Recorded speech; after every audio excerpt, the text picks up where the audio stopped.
Since we're already out here, we're writing stuff down. I've written down on my phone on my notes, 75-2 is my 12-step approach. Left leg start, left leg jump.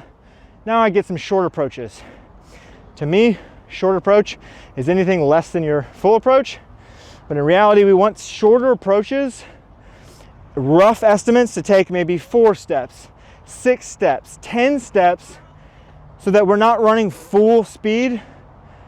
And we can work on takeoff drills. We can work on flight mechanic drills. We can work on landing without doing such an exhaustive full approaches, getting too tired, and then we can't actually get any reps in because we're too fatigued. So now what I'll do is I'll just do a kind of a similar concept. I'll just take one of these, start behind. I want to get a 6th step, so I'm going to count 3 lefts. So my foot's behind this, remember, because if I jump here, if I'm stepping in front, that'd be a foul. So I want to be right behind this line, so it's the same thing. Toes behind. I'm going to count 3 lefts right here. So 1, 2, 3. Notice I slipped at the end. I didn't really push out, but it was roughly right where this blue was. So I can put my cone there, and it just so happens to be about around 31.5. So now I can just try to do a test. So I'll just push out here. 1, 2, 3. Okay, roughly that area. So just because I've done this enough, I'll give you a little cheat sheet. For me, it tends to be 32, then you get 36s, then you get 42s, 46s, 52s, 56s. For some reason, it tends to be those.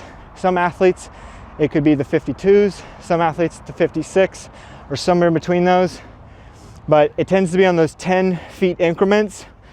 Around the 2s and 6s is when I see most people.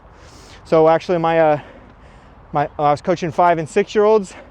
They almost all went from about 30 to 32 run up, but they were taking, 10 steps or so to get to full speed, something like that. Older athletes can be over here for a short approach, but that's how you get a short approach to do some of these. So if I just want to take 6 steps, I'm going to push out, and then as you get better and as you learn some of the approach mechanics, which we'll talk about in another video, you can actually start driving out to give yourself some speed. So I'm going to push for 2, make sure I'm upright when I take off. So instead of taking off like this, I'm going to be forward leaning as still approaching. This is wrong. So see how I was still leaning forward? I didn't give myself time to actually get upright in proper takeoff posture.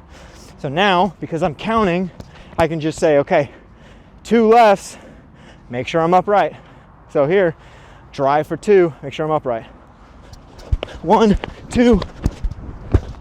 And you notice how much further forward I was. I almost stepped off the edge because I'm actually driving out and then getting my body in the right position. So that's full approach and how to get some short approaches. You want to write down these approach links. I would write down my 6 step, my 8 step, my 10 step, and also maybe like a 2 step, right? So a 2 step would just be right left. I'm just here and just right left, right? Write these things down so that you can get out here and just say, okay, I can immediately jump to those instead of trying to get a new mark every time you're out here. That's how you get an approach. On to the next one.